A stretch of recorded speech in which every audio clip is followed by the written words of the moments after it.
आणि छोटं बनून साखर खायची. लहानपणा देगा देवा मुंगी साखरे चारावा, हे लक्षात घ्या. कारण जास्त मालक बनण्याचा प्रयत्न करू नका, हे पण दुःखाचं कारण आहे, हे या श्लोकामध्ये सांगितलेलं आहे. भोग करू द्या भगवंताला, त्यांचा प्रसाद तुम्ही घ्या फक्त.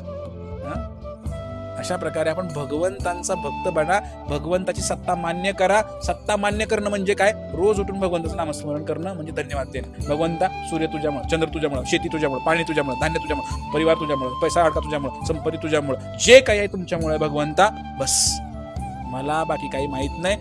मी तुम्हाला धन्यवाद देतो, भगवंता तुमचं भजन करतो, मी अज्ञानी आहे, मी मूर्ख आहे, मला काही येत नाही, असं मान्य कर.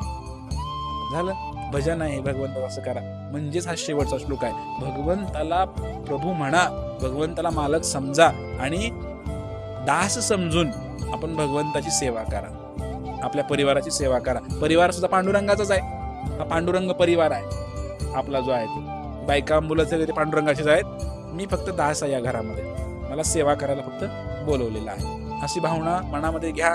जास्त अहंकार करू नका, जास्त माज करू नका संपत्तीचा, पैशाचा, व्यवसायाचा, नोकरीचा. फक्त आपण दास बनून भगवंताची सेवा करा, भगवंताला भोग दाखवा, प्रसाद ग्रहण करा, भगवंताचं नामस्मरण करा, संपलं. काही